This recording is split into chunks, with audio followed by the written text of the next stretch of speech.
the best businessman in NFL player history, and it's not even close. A home run of a day for my beloved Raiders. I'm going to be on one. And running backs running to rivals. We've got all that and more. I'm Jason Fitz, and it is time for Zero Blitz.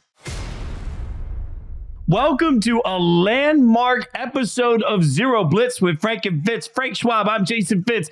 Frank, if syndication existed, this would be a record day for us. We'd never have to work again. For anyone that doesn't know, if you're on a TV show, when you get to episode 100, it means that they can then sell it for syndication. You start seeing like Friends on every TV network. Well, Zero Blitz has now made it to episode 100, my friend. I don't know how I like, it feels like we just got started, but here we are at 100 episodes of this podcast over the course of the season.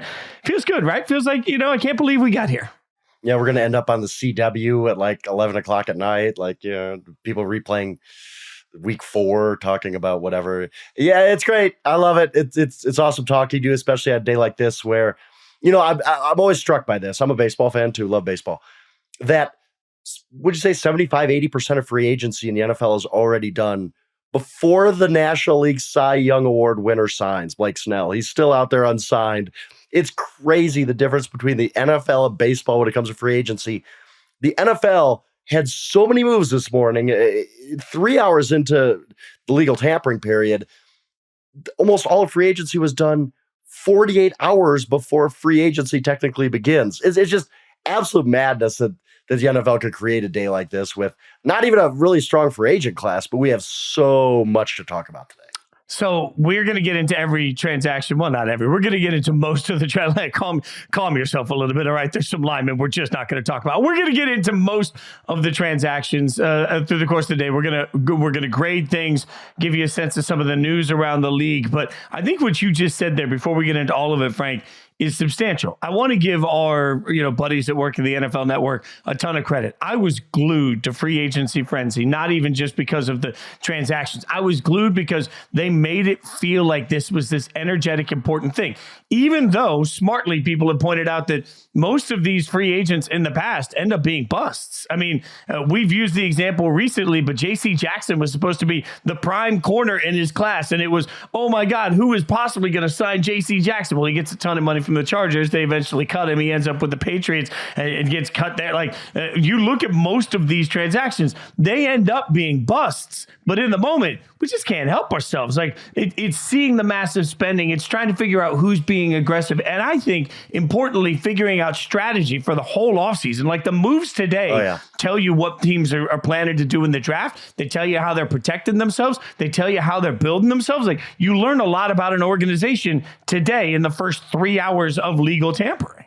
Oh, no question. And, it's funny. Because it's the NFL and because there's such a clamoring for anything, we don't have games yet to go for 6 months. We make a big deal about everything. Me and our NFL editor, Joey, laughed a lot last offseason about how Draymond Jones was, we're going to freak out. Oh my God, who signed Draymond Jones? And as somebody who likes to dabble, as you do too, Draymond Jones means 0.0 to any win total or point spread, but we have to have something to talk about in the offseason. But today felt different because even if a lot of these guys, they're just running backs, devalued running backs or whatever, these are key names, recognizable names. And in some ways, like you said, it says a lot about the organization, where they want to go, where they're headed, what they think they are. That's why it made today really a little more interesting, I think, this day on the past few years when we're making a big deal about nothing. Now, a little peek behind the curtain. I'm going to be honest, my phone blew up today. All right, there were a couple of moves from my beloved Raiders that we are going to get into because my phone blew up. But one funny thing, you talk about talking to your editor, Joey, like, we have a boss on the video side, Evan. Evan does great work, really amazing human being. Love working with Evan. And I realized today at one point, the Raiders had made a key signing in Christian Wilkins. We will break that down later in the show. But the funny thing is, I was so busy responding to all of my friends that were just sending me the tweets of the reports. And then I look in the middle of it and I was like, oh God, Evan actually texted me. And all he texted me is, guessing you want to make a video. And that's it. He's like, yes, because I make the videos for a site. I'm like, yes. Yes, I do. All right, we got a lot to get into, not the least of which will be my favorite team. But there are so many huge moves. Let's start with the one that really moved absolute mountains today. There was one move. We woke up today saying, what's going to happen with Kirk Cousins? Because this doesn't just impact where Kirk ends up. It impacted every single domino for every single team that possibly might need a quarterback. It impacted the draft. It impacted everything. And we heard rumors for days that it was going to be the Falcons or the Vikings. It took a couple of hours today to get the final answer on that. But Kirk Cousins is now an Atlanta Falcon by way of a contract that's 4 years, $185 million. Importantly here, $100 million of which is fully guaranteed. So for all the conversation of what it was going to take to get Kirk Cousins, the starting point was $100 million fully guaranteed. So the Falcons, who recently had the chance to spend a couple $100 million and get themselves Lamar Jackson, did not do that, but they may be right that moment for them. They get a quarterback now, 4 years, $185 million, $100 million of it fully guaranteed. Your thoughts, Frank Schwab? I don't love it. I like it. I get it. I understand it. The Falcons have to feel like we have Drake London, we have Kyle Pitts, we have Bijan Robinson. All we need is a competent quarterback to get these guys the ball. And Kirk was playing really well last year before his injury, but the injury did happen. We're talking about an Achilles tendon injury for a guy who's going to be 36 before the season starts. I get it. He's not a runner. It doesn't affect him like he's a running back or cornerback or anything like that, but it still does affect him. It's still a big-time injury. And to just ignore that, to just say, here's $100 million guaranteed, we don't care about your age, we don't care. I don't know. There's our friend who's on Twitter, he tweets me a lot, Bills fan, Mark Stopa, always points out that Brady has thrown everybody off with the quarterback aging thing. Quarterbacks usually hit the wall at about 37, 38, at very most 40. They're done, except Tom Brady. But now that Brady's done it, everybody's like, why can't we get 4 more years out of Kirk Cousins at $100 million guaranteed? Tom Brady did it. Kirk can do it. No, that's not usually how it works. I worry that this isn't going to age well for the Falcons. No, I get it. You're desperate at quarterback. Your options are limited. But this strikes me as a deal that could go really, really sour. We talked about at the top of how a lot of these signings today, they're just going to end up being busts. We're going to look back and say, what were they thinking? I wonder if that's the way it is for Kirk Cousins. I don't necessarily hate it because you got to gamble at quarterback a little bit. You need a quarterback to compete. Kirk can step right in, have 4,000 yards. They win the NFC South, maybe make a playoff run. Who knows? But there's a lot more risk to this deal than I've seen anybody talk about today. Everybody's just lauding the Falcons of, now Drake London goes for 1,500 yards, and Kyle Pitts' career back on track, and they're going to win the NFC South. All perfectly viable opinions, but we're not talking about the risk enough. There's a lot of risk in a 36-year-old Kirk Cousins coming off an Achilles injury, especially for this type of deal. All right, so give me a letter grade on what you think of this. It's an A+ for Kirk. We all know that. But what do you think it is for the Falcons? I'm going to say a B. I almost said B-, but I get it. Like, Kirk was playing really good ball last year, and I'm not a Kirk hater. I think Kirk's a good quarterback. And if the Kirk Cousins we saw in the first half of last year show up for at least 2 to 3 years of this deal, it's well worth it for the Falcons. So I'm not going to drag him down to a C or a B-. I just want to bake in the risk here. And so I'll give him a B, maybe a B- on a bad day, but I'm feeling in a good mood. So I'll just keep it at a B. I love so many parts of this deal, but I still only give it a C because this is something I'm going to say repeatedly throughout the course of today's show. What's success for this much money? Is success for the Falcons, what does that mean? Does it mean you're winning the South? Is it worth $100 million fully guaranteed if you're just getting in the playoffs? Or does it mean that you suddenly think you're a Super Bowl contender? Because I have a hard time, to your point, taking an older quarterback coming off an Achilles injury, whether it's Aaron Rodgers or Kirk Cousins, and suddenly attaching Super Bowl contender to it. So if I can't do that, now I got to ask myself, what's it mean? Well, if it means you're going to be pretty good for a few years, okay, but then what? Because there's no way now that the Falcons can address the quarterback position for the future. So if this money is well spent, they won't be drafting anywhere near where they would need to draft to get a quarterback for any time in the foreseeable future, if it works out. If it doesn't work out, you've just absolutely torpedoed a huge portion of your salary cap towards a quarterback that's simply keeping you in mediocrity. So, I want this to work because I think Kirk Cousins is better than the conversation around him. And I want this to work because I love the weapons in Atlanta. I just don't know how to judge success on this contract. So for that reason, I give it a C. That's fair. I get it. You're right. What's the end game here for the Falcons? Does it make you a contender? Does it mean you're just winning the NFC South, which is a bad division anyway? I get that. I don't see this as the move that makes them a contender, really. But maybe they do. Maybe they're just sick of seeing bad quarterback play the last couple of years. It just need to get out of that abyss, and it's really hard. That point needs to be stressed. That you overpaid Kirk Cousins for what he is, his age, the injury, all that. But what else are you going to do? I mean, we're going to talk about the Vikings in a little bit. We'll probably transition right into them. What do they do at quarterback? What's their out? What's the Raiders out? What is any of these teams searching for a quarterback? Sometimes you got to get desperate. This move looks a little desperate, looks a little overpaid. I get why you give it a C, but I also just kind of understand, like, you got to do something at quarterback, and I guess this was their best option. Well, and that raises an interesting question, because what letter grade do we give the Vikings on deciding not to do this deal? Boy, it's tough. I mean, I kind of give them almost like a B+, because I think at some point you had to get off the roller coaster. You just know this is not going where we want it to go. Like you talked about with the end game for the Falcons with Kirk. We know the end game for the Vikings was this is what it is. And it's really not good enough. It was fine. They had some great moments. I think they won a couple division titles with Kirk, a playoff win. And, they weren't terrible, but I think every Vikings fan knew in their heart they are not winning a Super Bowl with Kirk Cousins. And if you're not, then what's the point? But I look at it this way too with the Vikings. Who the heck is their quarterback on opening day? I don't think the Bears are trading him Justin Fields, because you're not doing that within the division. Where do you even go? What's your next move? They don't have the type of draft pick where you just can lock in a quarterback to start week 1 and feel good about it. So it might get scary here for the Vikings, especially in NFC North. That's improving. The other 3 teams are getting a lot better. The Vikings are really going into a scary situation, and that's why teams overpay quarterbacks, because now the Vikings are looking and saying, man, okay, finally, we broke it off with Kirk. We had to get out of that relationship, as toxic relationship. But now who's your starter on week 1? That's a question you got to answer. And I'm not sure the Vikings answer is very good. That's why, I mean, I'm going to be a hypocrite for a minute. And I just gave the deal a C for the Falcons. I might give it a D for the Vikings. And it's because of what you just said. Like, look, they're picking 11th in this year's NFL draft. The likely best case scenario is that they find themselves with the 4th, maybe the 5th best quarterback Probably in this 5th. year's draft. I'd say 5th, yeah. So if you end up with the 5th best quarterback in this year's draft, and that 5th best quarterback ends up being Kirk Cousins, let's be really clear here. You got lucky. Like the 5th best quarterback being Kirk Cousins means you got lucky. Everybody else screwed up the evaluation. You were the one team smart enough to find the guy. Like, that's the only way that happens. And maybe that happens because this is where everybody points out to me, well, Mahomes was taken 10th and blah, blah, blah. You need all of these other teams to make drastic mistakes in front of you, and you need to get lucky in order to find the quarterback that late in the draft. So you suddenly believe, like, if you're a Vikings fan, you believe Bo Nix is going to have a better career than Kirk Cousins. Maybe you're right. Maybe you're right. But are you banking that, especially when you have Justin Jefferson looking over here to get the bag and get paid? Like, what is your sales pitch to Justin Jefferson to even want to stick around? So, like, this just feels like a disaster for $100 million, which for an NFL team is chump change. It is, but I think you'd agree that they weren't winning a Super Bowl with Kirk Cousins, right? Right.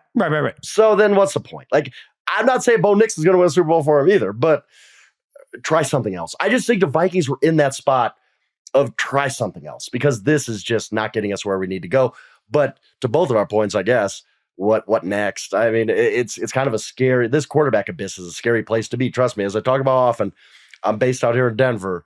It's a really scary place in the NFL when you go years and years and years without a quarterback. Everybody looks at their quarterback when their quarterback's pretty good, but not Mahomes. Every fan base looks at their quarterback and says, that guy's garbage, without looking around and realizing, you know what? There are a ton of other teams over here that would kill to have your quarterback situation. And I hear you, and I agree with you. The Vikings weren't going to be a great Super Bowl contender in the minds of most of us. But at the same time, this doesn't make them closer to winning a Super Bowl. Not paying Kirk Cousins, not having any damn clue what you're doing at the quarterback position isn't going to make you closer to winning a Super Bowl. Like, sometimes you're just screwed, and the Vikings are screwed in this situation. But man, I just have a hard time giving them a great grade out of it, because this feels like if you've lost Kirk Cousins and you're doing this with the quarterback position, you might as well go into complete rebuild. You might as well just get rid of everybody and start the whole process over. And that feels gross to me. Okay, so that's enough of Kirk. I've had all the Kirk I can handle. So let's move on to another quarterback that was obviously on everybody's mind. I'm going to go here with Baker because we got a couple of quarterbacks to get to. I know the Baker thing is a little bit dated as we came into today. We already sort of knew this was happening, but 3 years, $115 million extension. We learned today that it really works out to be more like the $40 million range on this couple of year contract. But this feels to me like this was a smart move. I mean, if I'm grading it, I feel like this is an A for everybody. It's a pretty solid deal for Baker. It's a pretty solid deal for the Bucs. Like, I just feel like everybody won in a move that made sense. I agree. Look, I think we all know that maybe Baker, this is a mirage. He falls apart a little bit next year. I don't know the trust factor. And Baker is just, this is who he is the rest of his career. He's 4,400 yards and 20-some touchdowns or whatever it is. I'm not there with him yet. I don't think anybody is. But the Buccaneers really didn't pay a lot to get on this ride. I mean, it is, hey, yeah, we'll date for a little bit, right? And we'll maybe move in together, but we're not getting married quite yet. They can get out of this fairly easily, and I think that's the right call for both sides. Baker's making a good amount of money after he just basically was down to his last out. He was, I'm just going to sign for a dirt cheap contract so I get one more chance to start and maybe rebuild my career. And he did it, gets a pretty good sized contract, still gets to start for Tampa Bay Buccaneers where he's a good fit, gets to keep throwing the ball to Mike Evans, who got re-signed. I'm with you. Just because this is, how could you hate this deal? I mean, it's not one that's if it doesn't work out, it's not killing the Buccaneers.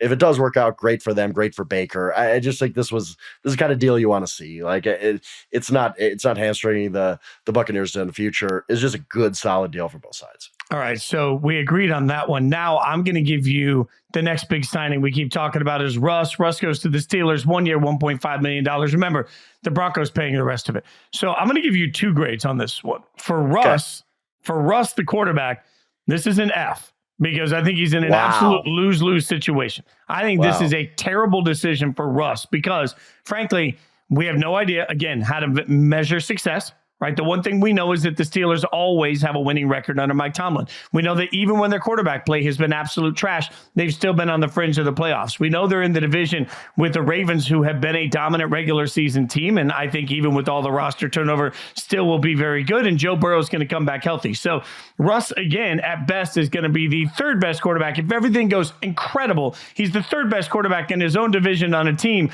that, frankly, is not that great, that's not going to have this great awakening with him. They're going to be exactly who they are. If he loses the job to Kenny Pickett, his career is over, right? And if he wins, but even if he wins and he's just okay, we're going to credit Mike Tomlin for everything that's happening here. So I'd agree there. You don't? No, I think if Russ comes in and plays better than he did last year, which it wasn't bad, as we both talked about, it was fine. Like, if he plays at above average level, Steelers go to the playoffs, Steelers win the division. I think you're going to see this revisionist history of Russell Wilson saying, well, look, Denver was a clown show. Nathaniel Hackett, one of the worst, NFL head coaches in recent memory. Sean Payton comes in and hates him instantly. He never wanted that thing to work, as we saw by the October, hey, if you don't change your contract, we're benching you the rest of the season. That tells me Payton was never into this Russell Wilson thing. So I think we'll just say, look, the Broncos years really don't count because it was a clown show. He went to a good organization, played a little more like he did in Seattle, resurrected his career. He's in a place with good weapons around him, good coaching staff, winning culture. I think that this is set up pretty well for Russell Wilson. I think the pressure's on him for sure. He's got to do something. Pittsburgh has nothing invested in this guy. And if he fails, he's not going to get, nobody's going to love him for that, right? But I think he's in a situation where this could turn out really well for him. Anywhere he was going to go was not going to be great. He could go to the Raiders. He's going to be the 4th best quarterback in that division. He could go to the Vikings, be the 4th best quarterback in that division. Where was he going to go where he's just going to have instant success? I think he picked the team that gives him the chance to get back to the playoffs, to play well. And like you said, I totally agree. If he can't win this job, it's it. You might as well retire. And I mean that. Like Greg Rosenthal, really, really good writer over at NFL.com, he tweeted out basically, it's no lock that Russell Wilson starts week 1. And I agree with him.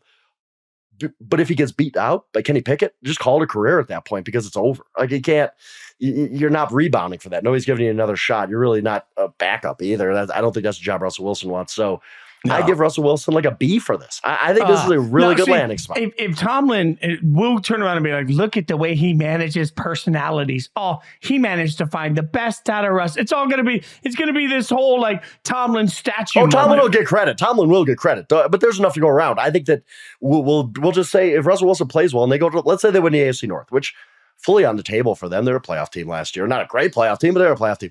Let's say they win the AFC North with Russell Wilson. We'll say, wow, Mike Tomlin did this with another quarterback. He fixed Russ, and Russ is back on, maybe not a Hall of Fame track. I don't know if he's ever getting back on that, but I think we're just going to forget about the Broncos years and say, whatever, that's the Broncos' fault. They're one of the worst franchises in the NFL right now. Russell Wilson actually is a pretty good quarterback, and we're just going to have the timeline go from Seattle to Pittsburgh. We're going to forget about Denver.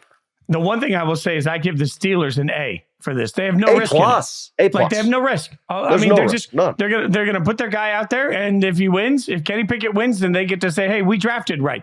If Russell Wilson wins, then they get to say, hey, look at what we did for basically no cost. Like they get to audition whether or not they want this guy to be part of their culture moving forward for virtually nothing. If the wheels fall off and it's terrible, well, they weren't going to be in a spot to adjust the quarterback position smartly this year anyway. So I think for the Steelers, this was an absolute home run, A+, spectacular work by them. I mean, when you look at it like this, the Raiders, I believe the Minshew deal is like 2 years, $25 million. That's 10 times as much as the Steelers going to pay Russ. There's no risk in this at all. If it doesn't work, it doesn't work. Frank, you bite your tongue because that Minshew. We'll get to why that Minshew deal is better than sex. All right, but right now it's not the time. I'm just saying. Go ahead. But yeah, A+ for the Steelers here. There's literally no risk. If he comes in and balls out, wow, you did it. You got a guy who went to 9 Pro Bowls in his first 10 seasons for nothing. And if he doesn't, you say, well, okay, what was our other option? Mason Rudolph? Like, whatever. Like, I love this move for the Steelers because even if it doesn't work out, so what? You blew $1.2 million. That's like a gunner on the punt team type of money. Like, it's not a starting quarterback. You're right. You're 1,000% right. All right, let's rapid fire through one other group here that we got to get some grades on, and that's running backs. Okay, because running backs today, we were really curious. Some huge name running backs, and the draft nicks, as we want to say, the draft experts have been a little bit. They've been a little bit quiet on this year's draft running back class. So what do we see? We see Saquon, 3 years, $37 million in Philly. Saquon going to Philly. All right, what do you give that grade? See, I just don't. The Eagles never pay running backs. This threw me off. When the rumors started, I'm like, nah, no way. Howie Roseman does not pay running backs. He knows the game of, we'll just trade for DeAndre Swift after everybody's given up on him. We'll give him a year. We'll cycle on to the next guy. Maybe there is some fear about this draft class not being that good and who you're really going to get, but I thought this was an overpay. If you look at Barkley's career objectively, we all loved him out of Penn State. We all loved him as rookie year with the Giants. He's not really had a monster season since then. You can blame the Giants for all that, and I'm fine with that. But the fact is, the Saquon Barkley we're holding on to is that rookie year Saquon Barkley. That dude ain't been around in a while. I like him as a player. He's very exciting. He could be a monster in this Eagles offense. But I just think it was kind of an overpay for a team that usually doesn't pay running backs, which, as much as I sit here and I feel bad for running backs, I also understand it. And I understand the Eagles not paying running backs and still getting great production out of kind of miscasts and all these other guys. I was very surprised they paid Saquon Barkley this amount of money, and I don't know necessarily that it's going to pay off the way they wanted to. So what letter grade did you give it? Did you give it? C. Okay. I think C feels about right for that. And like, this is one of those things where revisionist history is you're damned if you do and damned if you don't. If Saquon's healthy, which has been his biggest issue, if he's healthy and goes lights out, then everybody's going to say, oh my God, of course, right? And yeah, if he's not healthy, this could end up being an eighth. That's right. No doubt. Yeah, no doubt. It's like, this is an A or an F, so I'll average it out. It is C. You mentioned DeAndre Swift, 3 years, $24 million to go to the Bears. A bit surprising to me, honestly, considering I didn't think that was a huge need coming into this offseason for the Bears, but 3 years, $24 million felt steep to me. Feels like the C range to me again, even for a good running back. I'd like to see the details on 3 year, $24 million. Yeah, and that's the thing. I give it like a D. I just don't love Swift's game. I think he's good. I don't think he's great. He had his moments with the Eagles for sure, but they kind of dried up in the second half of the season. 8 million a year is no joke. The rookie class factors into all this. Maybe the Bears looked and said, who are we going to draft? I do like Roschon Johnson as a player. I'd like to see them just say, whatever, like, we're paying you peanuts. You're a 3rd round pick. Go for it. 4th round pick, whatever he was. Just go take the job. We'll see if we got something with you instead of paying a guy $8 million. they did have the cap for it. So I guess I don't completely hate it, but I don't love it in any way. I don't think it's moves the needle too much for the Bears. So that's why I just give it like a D. You gave that one a D. I give Tony Pollard to the Titans a D, only because it feels so redundant. I mean, this is the only thing I can figure out. Brian Callahan's the new head coach, and he obviously comes over from the Bengals. And they don't have a bruiser running back now. They got a couple of guys because Tajay Spears out of the backfield last year was a little bit of their change of pace guy, right? They don't have a bruiser. Maybe they looked at their offensive line and figured out, hey, we're not going to have the line that allows us to bruise anybody. So we're just going to have depth and two guys that do the same thing. Like, it's one of those, we can mask what we're doing because we don't tip our hand depending on which running back's out there. But let's be clear, 3 years, $24 million for Tony Pollard, when the Cowboys are still in the running back market in the eyes of many, is a statement to the fact that I just don't think Tony Pollard's a game changer. I think this is okay money at a mediocre fix for the problem. So I gave it a D. Yeah, I guess you could talk yourself into it. Again, I can't get them down to an F because they had the cap. What are you going to spend it on? So you have a little bit of a luxury signing. And maybe Pollard goes back into kind of that 1B role because Spears was good. I thought Tajay Spears was a really good player last year. You saw him play, and there's a reason Derrick Henry snaps were getting limited a little bit for Derrick Henry anyway. And I wanted to see what he could do with a full-time load. I get it's a committee league. You don't just have one back, but $8 million a year on a 1B is tough to ask. I thought Pollard really took a step back last year. Maybe that's because he was overextended. I don't know. We're going to see because he's not going to have a full-time role, but do you pay $8 million for a part-time back? Even as explosive as he can be, we will see about that. I gave this a D for the Titans. And there's a domino effect here of you talking about the Cowboys. What did the Cowboys do? Like the Cowboys who Mr. All-In, Jerry Jones, where's the all-in? Is it Derrick Henry? Really? Like, I don't know. I mean, the NFL Network made it clear that Derrick Henry's not in the plans for them, that they're right, that they don't want to spend, right? Yeah, it's like, but that, to me, I think that's pretty stunning. And stunning is also how I would describe Josh Jacobs, 4 years, $48 million to Green Bay. Again, I would tell everybody, calm down. Let's see what the actual numbers look like, because 4 year, $48 million feels like a lot at this point. But then the Packers, for like 10 seconds, Packers fans were all, hey, man, you put Aaron Jones and Josh Jacobs together. It's going to be delightful. Then we find out that Aaron Jones is either going to be traded or released, right? So they've made the conscious decision. They think it's an upgrade from Josh Jacobs to Aaron Jones. This is, you can take this luxury spend, though. You can take this opportunity when you've got Jordan Love on a rookie contract. So I don't hate it because I think Josh Jacobs is one of the best running backs in the NFL. There's no question in my mind that this is going to be an important acquisition for them. It just feels really rich for that position. I'd still give it a B, I think, but it feels rich for the position. But man, Josh can play. But so can Aaron Jones. How much better do you think Josh Jones is than Aaron Jones? Or Josh Jacobs is than Aaron Jones? I'm sorry. So here's where I'll put my fan hat on, and I'll say this. Over the last 2 years, I think the Raiders' offensive line has been meh more than it's been good.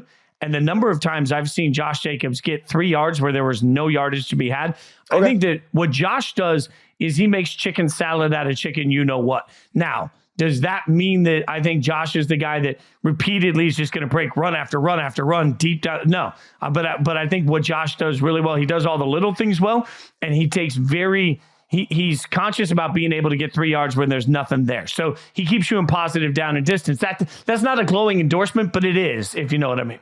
Yeah, and I like that. I give him a B, too. I do think it's an upgrade. I think it's a huge one, though. I wonder how the cap's going to look. The cap number probably goes down because first year of a deal, usually you have a small cap number. So we'll see what the contract really looks like. I don't think there's a really, truly a 40 or $48 million deal. But I respect them for getting aggressive. And even if it's a small upgrade, it's an upgrade. And I do think Josh Jacobs, look, if the guy from 2022 shows up again, this is an A. I mean, that guy was maybe the best running back in football. And I think the Packers last year, all the attention was on Jordan Love and how much better he got, the young receivers and all that. The real reason that team took off late in the season was because Aaron Jones was balling out of his mind. Like, he was really good late in the season. And you want to keep that momentum going in a run game. And obviously they looked at this and said, Josh Jacobs is better than Aaron Jones. Let's get a little aggressive and make an upgrade here. Now, through the course of all of the free agency news that we heard over the course of the day, there is one piece of news not related to free agency that's can't miss and could impact the entire AFC. We'll tell you about it. Plus, we are going to grade all the rest of the moves, including one team that was a clear-cut winner. Can't imagine who that is when we come back. We're back and better than ever. And look, I'm just letting the momentum, the positivity build up. It's not time to grade some of the best moves yet. In fact, we'll hold off on some more grading for a second because there's some non-free agency news that I think is important, incredibly important, not the least of which is Tee Higgins requesting a trade from the Bengals. Now, I want to be clear. I can ask the Lakers to let me play point guard in the game this week. They're not necessarily going to allow that to happen, which would probably be best for me and best for the Lakers. So Tee Higgins requesting a trade is like me requesting a date with the supermodel. It may not end well for anybody, but that being said, it does speak to the fact that it seems like right now he's making it clear he's not going to lie down and just take being franchise tagged, which is weird to me, Frank, because he's not the number one wide receiver on his team. He's getting paid the average of the top 5 at his position. Let's be honest here. Tee Higgins, even if he's the second best wide receiver in the league, would only be the second best wide receiver on his team. So I don't really know what anybody expects the Bengals to do here. Correct. And Tee Higgins is not coming off a good season. I mean, we all had high hopes for Tee Higgins. He really didn't play well last year. I mean, not up to his standard. He wasn't terrible, but he didn't play up to his standard. So Tee Higgins and his agent got together and said, do we have any leverage here? They probably thought about it for a second and said, the only thing we could do is request a trade, even if we don't mean it. What are we going to do? There's nothing else. I think they're just angling to try to get a long-term deal from the Bengals here. I don't think it's going to happen. I think he's just going to play on that franchise tag, which, like you said, is not bad. Like, he's going to get paid pretty well as the number 2 receiver on his team. But this is all he had for leverage. So I don't make much of this right now. We'll see later in the summer. But right now, I don't make much of this because what other play did he have? There's no other leverage Tee Higgins had in this spot. And look, there are teams out there. I think anybody that needs a number 1 wide receiver that's not in love with something for the draft or can't get to who they want in the draft, I think Tee Higgins makes a ton of sense. Even if you're drafting a wide receiver, Tee Higgins can make a ton of sense. Player. If you've got a quarterback on a rookie contract, Tee Higgins can make a ton of sense. If you're the Bengals, at some point you just got to look at it and say, okay, I'm not sure how we pay Burrow, Jamar, and T, and then have any money left for the rest of the team. It's unfortunately for the Bengals. They're getting a lot of grief right now. I just want to say clearly, I understand why the Bengals are having difficulty making this contract make sense, because they've got to look at the dollars allocated by position. They've got to look at their strengths, and they've got to understand the contracts that are coming down the road. So Tee Higgins may not like it, but the Bengals like that they have the franchise tag, and it buys them a year to make these decisions. Yeah, what are you going to do? Spend $60 million a year on your top 2 receivers? $70 million by the time Chase hits free agency, or gets an extension? You're right. I don't see how they can keep this all together. And if you're the Bengals, you're probably just like, whatever, franchise of 1 year. We'll figure it out next March. We want to make another run at this. We don't want to get rid of Tee Higgins. I thought the franchise tag was the right move for them. Tee Higgins doing whatever he could to try to leverage a long-term deal was the right move for him. I think he'll just end up playing on tag, but we'll see. Yeah, and I think that's honestly just the way this thing ends up.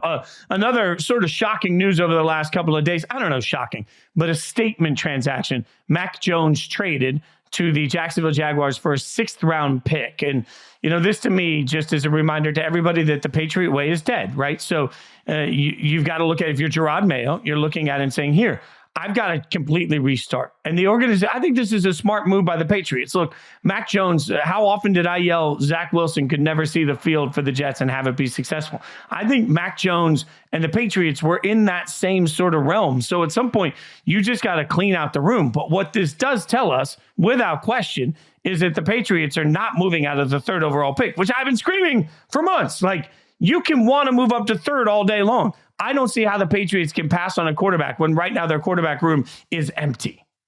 Yeah, it was never going to happen. They're going to draft a quarterback at 3 unless something's going on we don't know about. And it's just too bad for Mac Jones that Josh McDaniels isn't coaching in the NFL anymore. He probably would have got a $100 million contract because he's a former Patriots quarterback and Josh likes that. But look, Mac he just needs to restart, do something to maybe help his career get back on track. He needed a fresh start. It wasn't going to happen in New England. The Zach Wilson Jets thing is very apt right here. I just think that Mac needed a new start. The Patriots just needed to, we're just moving on. It's just done. Hey, we'll take a 6th rounder, which isn't honestly that bad for Mac Jones right now. I think it's fine. It was a totally fine move. But it makes me think of something you said earlier. You said earlier that Russ, if things work with the Steelers, we're going to forget about the Broncos chapter. I think this is a little bit of the Patriots saying, hey, let's officially close any chapter so that all we have to remember is Brady and Belichick. The Mac Jones experience isn't even part of what we're... Brady and Belichick can just live on their own. What's crazy, though, Fitz, everybody's going to know this immediately. It's absolutely true. Mac Jones, as a rookie, was the best quarterback in that class. He was legitimately good as a rookie. Not great. I mean, he wasn't CJ Stroud or anything, but Mac Jones was legitimately good as a rookie, the best quarterback in that class that year. And it just fell apart after that. There's got to be some in between of he's going to be some franchise quarterback for somebody and I can have a good long NFL career, because what we saw from him as a rookie first round pick at that was pretty good. Can he recapture that? I think you're going to have to try, but yes, for the Patriots, just whatever. They just clean have to slate. be. It's they clean just want slate. Clean slate. The Jared Mayo era. We're none of the skeletons of the past. We're just starting to stay clean. And I think that makes a lot of sense, because if you're starting to clean, hey, it's going to take a couple of years. We're going to redo this whole thing. We're going to build it the new way. We're going to get out of the shadow of Brady and Belichick, and we're just going to start a new chapter. I got all of this, honestly, from the Patriots standpoint, makes a ton of sense. I also think, though, there's a lesson here for everybody that we should be screaming from the mountaintops as we get ready for the NFL draft, because Trevor Lawrence has been okay. And I think that's being generous. Like most aficionados will tell you right now that the Jags have no idea if they really have their long-term forever guy. They're not going to give him epic money yet. So Trevor Lawrence, who was supposed to be can't miss, has been okay up and down. Let's see. Zach Wilson is going to be gone from the Jets. We all know that. Justin Fields is on the trading block right now. Trey Lance was traded. Mac Jones has been traded. Like, as every single fan base sits here and clamors over the upcoming quarterback class and then throws hate on every quarterback that they don't think is good enough that's already in the league, I would remind you that there are more years like that one where the quarterbacks suck than there are years where suddenly you walk away with Herbert, Mahomes, and everybody else in the same draft. Like, that's a rarity. That's why they look at that quarterback draft and say, oh my God, is it as good as 1984? Because there's been like 2 of them. And the rest of the time, most of these guys don't pan out. So while we're sitting here saying, oh, well, we're going to take the 4th, 5th, 6th best quarterback in this year's draft and be great. No, you're not. Like, that's what I sat there and covered that draft when people were like, oh, Justin Fields going to be good. Mac Jones is going to be perfect. Like, we saw how that worked out. Yeah. And goes back to the Vikings of, okay, you get Bo Nix, let's say. Maybe. Hey, good luck. Good luck to you. I love it just being like, congrats. The Jags, by the way, also went out and got Mitch Morse, the Bills center. I'm not going to pretend to be an epic breakdowner of fat guys, but fat guys love his work a lot. And Gabe Davis, who any of us that played fantasy football with that had Gabe Davis on our team, like, I don't know, I did have a love-hate relationship with Gabe Davis, who some weeks you win your leagues and some weeks you don't. So the Jags, they make a couple of transactions. I don't know that I walk away with any great sense of, oh man, Jacksonville just took another leap forward, but they were active.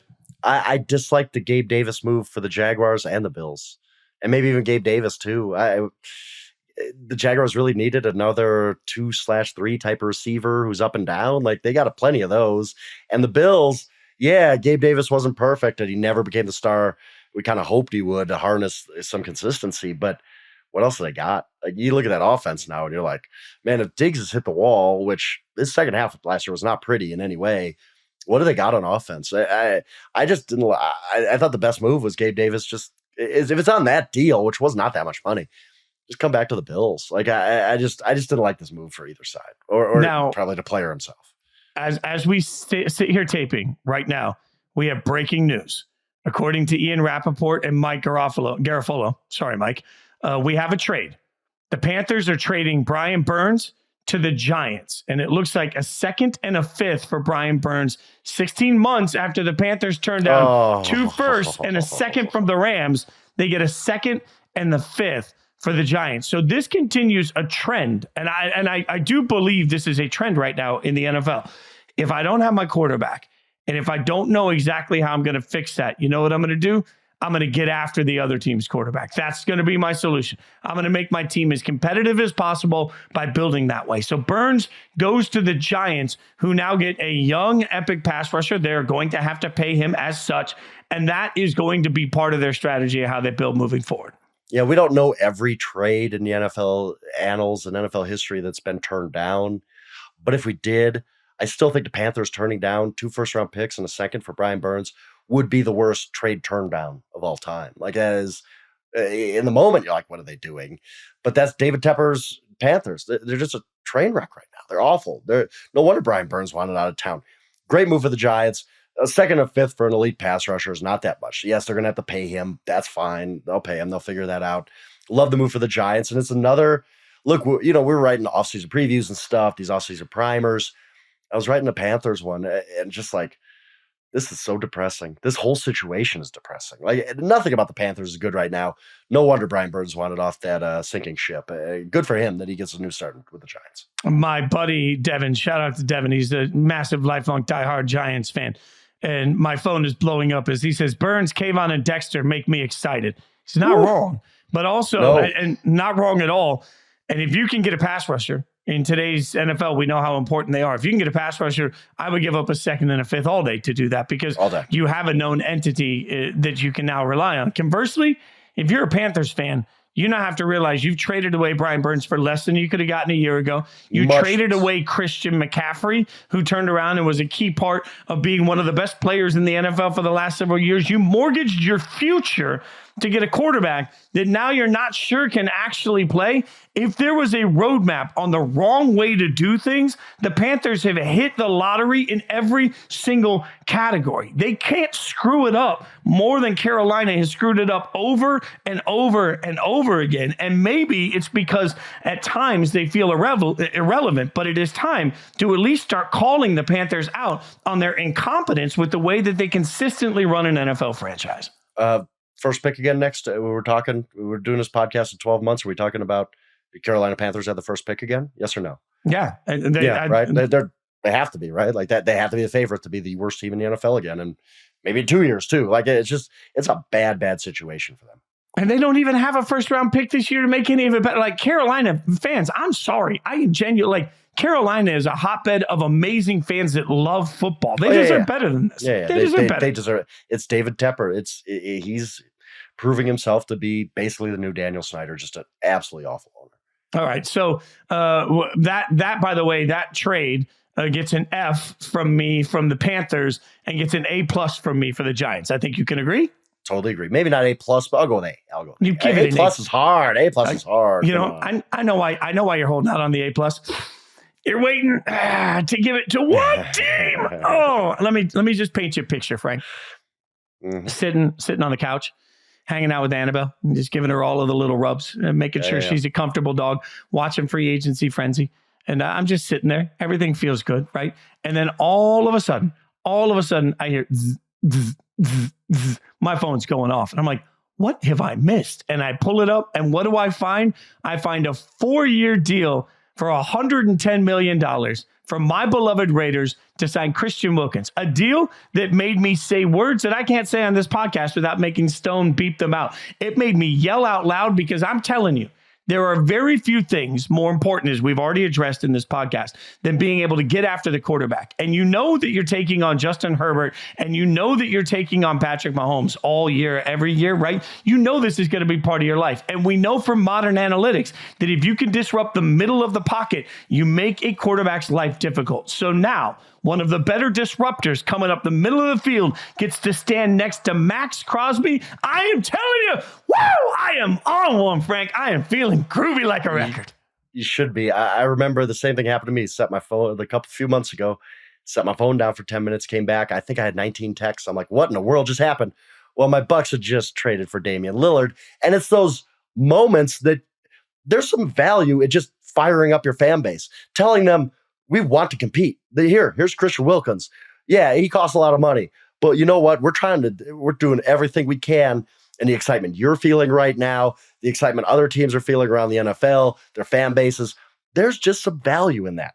And we texted a little bit today, just because we saw a lot of this on Twitter of why are the Raiders paying Christian Wilkins? They don't have a quarterback. Who cares? What does one have to do with the other? I'm so sick of NFL analysis just being quarterback. That's it. Period. End of story. Quarterback wins are not a stat. They're not. This is still a team game. And if you're the Raiders, yeah, you don't got a quarterback. That doesn't mean when a Christian Wilkins comes along, who, as we talked about last week, checks every box. To me, he was probably the best free agent on the market. I don't think once Chris Jones and all them were gone, just because, maybe Kirk Cousins had more value positionally. But Christian Wilkins, to me, checked every box. Prime age, stops the run, good pass rusher, nine sacks last year.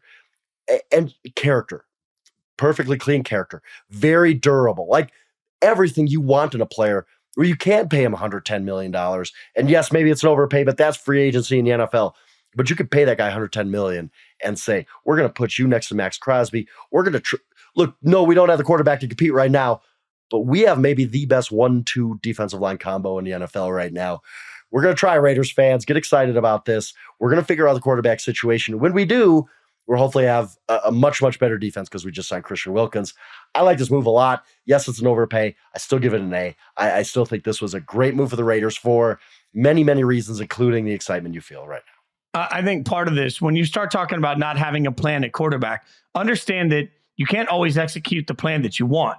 I believe that the Raiders are aggressively trying to move into the top 3 of the NFL draft. I also believe that there is no trade offer that will get those top 3 teams to move out of the top 3 picks in the draft. So if you're the Raiders right now, you're looking around and saying, well, we want a top 3 pick, maybe a top 4 if that's where it goes, but we're not sure we can actually acquire that. So what? Now what? So what are you going to do? Are you just going to trade away everybody you have and rip it down to the studs? You got too many players that can actually play on the team to do that. So now you got to ask yourself, what can we do to get as competitive as possible while we find a path to a quarterback if we're lucky enough to?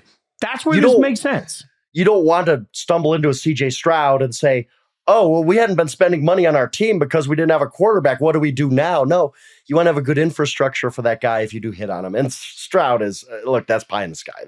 That's probably once in a generation. The guy's going to be that good out of the gate. But when you do find your quarterback, you want him to be set up for success. And one has nothing to do with the other. Would we feel better about the Raiders if they gave Kirk Cousins $150 million guaranteed? Unlike they overspent on the Falcons? No, why? That doesn't make any sense. One doesn't have anything to do with the other. You're gonna try to figure out quarterback, but while you try to figure out quarterback, you could spend money on really premium free agents like Christian Wilkins, who don't come along that often, honestly. When, by the way, to that point, I started hitting up everybody I respect that watches a ton of film that I could think of and saying, hey, is there a reason for me not to be excited that Christian Wilkins is now a Raider? I didn't get a single answer other than he's great.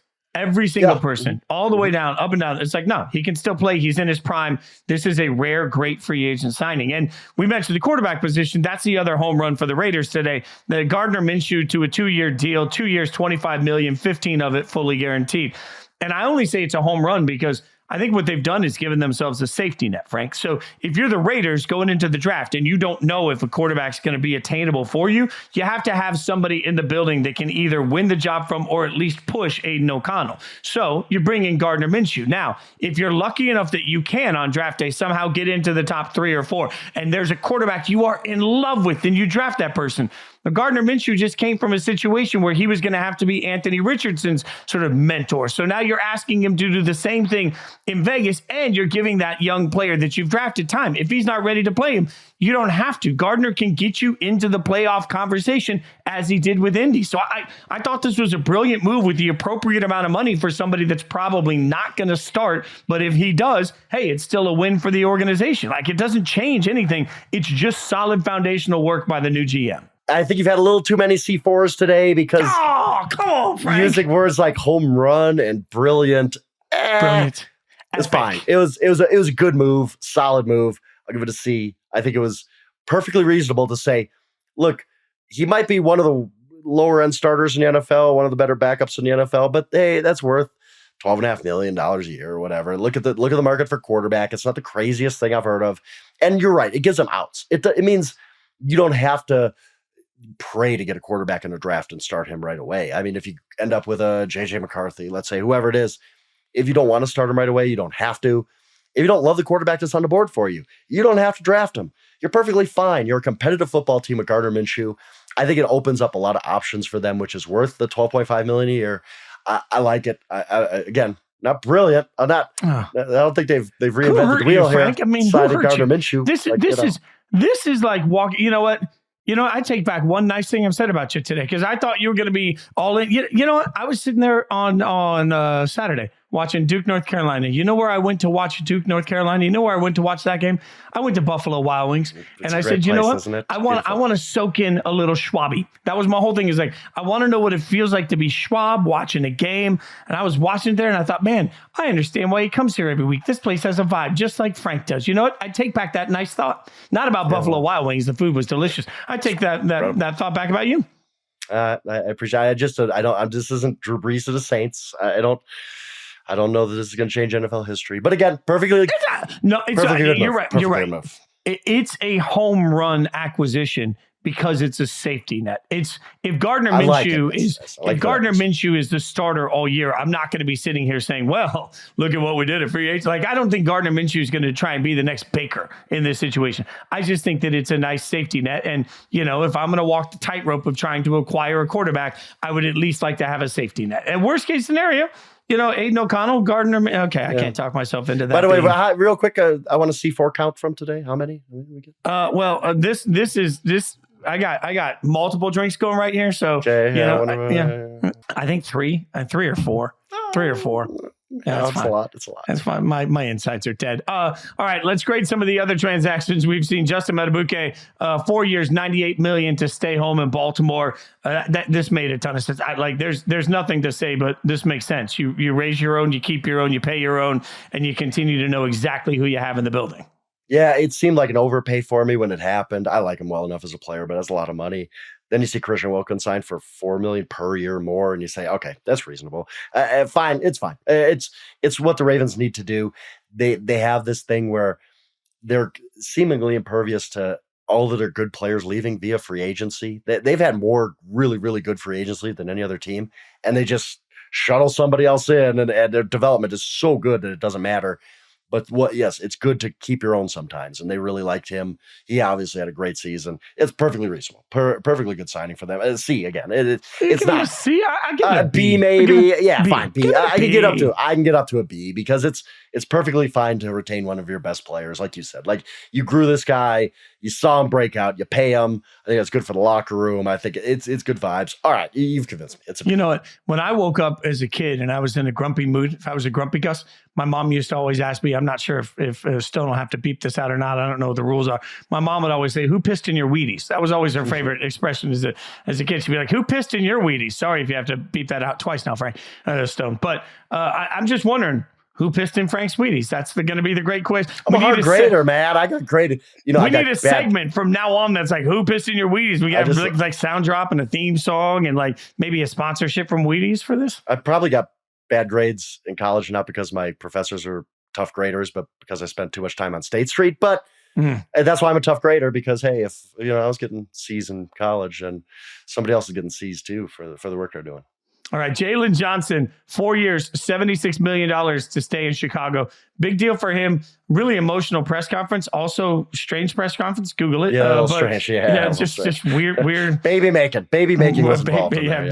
Weird situation there. But 4 years, $76 million for a young player that's been on the rise, and don't get it twisted, was in high demand. So I think this feels like, again, I like these moves. I like homegrown talent staying home. So I'll give it a B.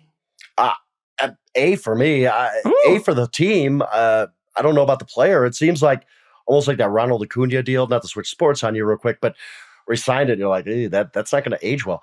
I think that this much money for that player, I thought he could have got way more if he just was a little more patient. I know franchise tag and all that, but I think that he could have leveraged. This seemed a little light to me, and good for the Bears. You're getting him I think it's a great deal for the Bears. They did not overpay for a really, really good player. I think this is going to end up, we're going to look 3 years down the road and be like, that's one of the best contracts in the NFL for a top cornerback. He's a heck of a player. All right. And I don't disagree with anything you just said there. What about Chris Jones staying with the Chiefs? We skipped over that earlier. 5 years, $160 million, $95 million guaranteed. You and I talked about this last week. Like, it would have been asinine not to bring Chris Jones back. And I got to be honest, I don't care what the cost was. You brought Chris Jones back, I give you an A+. I probably go to a B because it was we know that this contract is not, I don't think by the end of it, it's going to look very good, like the Albert Pujols deal with the Angels. I'm just going to go with all baseball references today, by the way. Like, spring trainings, does that mean, do I adopt the Brewers this year? Is that what we're doing? Don't do that. No, that's a tough life to live. Let me tell you that. It's like being a Raiders fan, though. So maybe. Okay. But you go, you re-sign Chris Jones for one reason and you overpay him for one reason. The Chiefs have history in their sights, and there's no price tag you could put on 3 straight Super Bowls. They were going to do whatever it took to get Chris Jones back to chase that 3rd Super Bowl. Because if you win that 3rd Super Bowl, you are immortal in NFL history. You've done something nobody else has ever done. They're chasing that prize. And I think, honestly, I think I don't know that this is true, but if the Chiefs don't win a Super Bowl last season, I don't know that they pay this much. But now that they've got 2 in a row, I think the whole organization is focused on that number 3. And so I have no problem with it. Hey, go for it. Go for your history. Maybe in 2025, we'll look and say, wow, Chris Jones' cap number is what? But right now, it makes sense to me. What do you think it means for L'Jarius Sneed, by the way? Obviously he's been franchised. Most reports are that they're going to try and work out a trade. But I also appreciate that because I think they're trying to make sure they have some control on where that trade goes to because he is a dynamic player. And, the last thing Kansas City wants is to see L'Jarius Sneed in Vegas, in L.A., or in Denver, right? So it's a little bit of a control move here, but I think it's a smart strategy, smart play by the Chiefs. I just don't see how they can keep him and get that done, though. And I do think in the NFL, there's some passive-aggressive, how much money do you want? We'll let you seek a trade. Go out there, see what you're worth. Come on back to us. Go see what the market is for you. We'll be here when you return. As almost hey, you think you're worth breaking the bank here, Christian Wilkins type of money. We like you as a player a lot, and we really don't intend to trade you unless we get a good offer. But go test that market and come back to us, and we'll come to maybe a little more sane deal than he's asking for. I think Sneed's going to be at the Chiefs. I really do. For all this trade talk, I just don't think it's going to happen. I think L'Jarius Sneed comes back with the Chiefs, and maybe even on a long-term deal. Frankly, that's the smartest thing to give them a shot at a 3-peat. So it makes a ton of sense. More breaking as we're going right now. Didn't know this was going to make the show, but he's a teammate of ours, so got to make sure we throw it in here. Austin Eckler signing with the Commanders on a 2-year deal worth up to $11.43 million per sources. This is Tom Pelissero reporting this. Said after 7 touchdowns and 7 seasons and 69 touchdowns. Nice. With the Chargers, Eckler has a new home on a deal negotiated by his agents. I love we always got to give the agents a shout out. No free shout outs here. Eckler goes to the Commanders. Look, I think Austin can still play. Obviously, I think that we've devalued so much of it, but Austin is the sort of guy that we're lucky enough to work with him at Yahoo. I think we all have a pretty good understanding that he's an accountability sort of person that holds himself to a very high standard. I think he'll be able to bring that to Washington, and in the grand scheme of things, this is a move that makes sense. It's not a ton of money for somebody that can be a ton of impact. Right. I still do think he has something left to give as a running back. And I think, like you said, the Commanders trying to build something different here. I think we've now seen him kind of invade our world a little bit. We can see he is a professional. He's going to set a good tone in that locker room. We all see his workout videos. He works out harder than anybody in the NFL probably. I think that's good for their culture to add him and good for their on-the-field product. I'm not going crazy with this, but they didn't spend much money either. I just think it's a good, solid signing for the Commanders. Good for him. Good for Austin to get a new start. B. I'll go with B here. I just think it's maybe an A. I'll even give it an A because there's just no risk in it. There's just no risk. Frank. There's just no risk in this, and it gives other Yahoo employees hope that somebody's going to pay us $11.5 million. Yeah, well, we'd have to have some athletic ability to do that. Speaking of athletic ability, I want to go a little bit different here. I'm pretty sure we're the only podcast that you'll hear that's going to focus on this, but I'm going to combine a couple of different contracts here into one general conversation. Again, Tom Pelissero tweeting out the Titans have a deal with Lloyd. Sorry, Lloyd. The Titans have a deal with Lloyd Cushenberry for 4 years, $50 million that sets several records for centers. The signing bonus is over $18 million. The full guarantee is $26 million, and the first year cash is $20 million. So Look, the Titans' offensive line was hot garbage last year. It was terrible. It was trash. It was awful. The fact that Derrick Henry ran for any yards behind that god-awful offensive line is a gift from the gods, right? So they needed to fix it. I'm not surprised. But I'm going to combine that with the fact that Landon Dickerson gets a 4-year, $84 million extension in Philly. We got Robert Hunt getting 5 years, $100 million for the Panthers. We have seen interior offensive linemen, center and guards now, setting new records. And it's interesting to me because one of the reports that I read a few days ago was that the Raiders were not going to be in the guard market because they thought they were going to be priced out of it. I thought that seemed strange. Then I watch it and I see what's happening and immediately am just dumbfounded by the amount of money for interior offensive line. So I think what we are seeing is an investment to guards and centers at a different level, higher salary cap. But the fat boys are getting paid at this point. Yeah, for years and years, guards were kind of the throwaways, right? Like they were the devalued position. You spent on tackles, maybe a center if he's really good. Guards never got paid, but it's just changed. It's the Aaron Donald effect, really. Like teams have seen, and not that everybody has an Aaron Donald, but if you can get pressure up through the middle, it affects even great quarterbacks, Tom Brady in particular. I mean, we go back to that Giants game at the Super Bowl in 08. But, so teams put more value on, we need to keep our quarterback clean through the middle. And you see guys like this get paid, and they're hard to find. Like that's where Robert Hunt got so much money. Do I think Robert Hunt's worth that much? Not really, but good offensive linemen are really hard to find. So good for him. I like that move to look for years and years with the Saints. They always invested a lot in their interior defensive line or offensive line because Drew Brees and make the short jokes, but it's true. They needed to keep Brees clean because he's so short. You need to see downfield, right? The vision. Same for Bryce Young. You want your interior offensive line to be really good to open up those passing lanes for him, his vision. So I think this move makes a lot of sense for the Panthers. Even though they overpaid, whatever, it doesn't matter. Good for them to help out Bryce Young in some way. I will remind everybody that remember these numbers when we get to the NFL draft, because this year's offensive line in the NFL draft, the offensive linemen in the NFL draft are incredible. The first rounders, everybody's in love with. If your team just stays where they are and they have a boring draft where all they do is take a tackle or a guard or a center in the first two rounds, throw a little parade for that, because guys are getting paid at those positions now. So you need the value that comes with the first round in the draft. All right, we've covered a bunch of them. We're going to keep breaking it down on this show because there's so much to get to over the course of the next several weeks. In the meantime, though, C-Mac back tomorrow with the exempt list. I swear to God, if he doesn't say positive things about my beloved Raiders and their transactions, I will absolutely go scorched earth on the Falcons for the rest of the year, and a rivalry will be created. But in the meantime, you want to make sure you listen, because he, rightfully so, is, I'm sure, going to have tons to say about Kirk Cousins and Captain Kirk headed to Hotlanta. In the meantime, I'll be back Thursday with Inside Coverage. C-Rob and Jory always with me there. You'll want to check that out too, because we'll have the latest, greatest from all of the action that we've seen over the course of the weekend. Hit us on Twitter at Yahoo Schwab, at Jason Fitz, at SJ Rochelle. That gets to Stone, our producer behind the glass, doing God's work. Leave us that 5-star review, rate, subscribe, tell your friends, your family, tell your enemies, tell every single person you know to give us a listen every single week. We genuinely appreciate all of you that take the time to let us be part of your football lives. It's been an exciting day. Long show, I know, but we appreciate you hanging out with us. We will see you next Monday.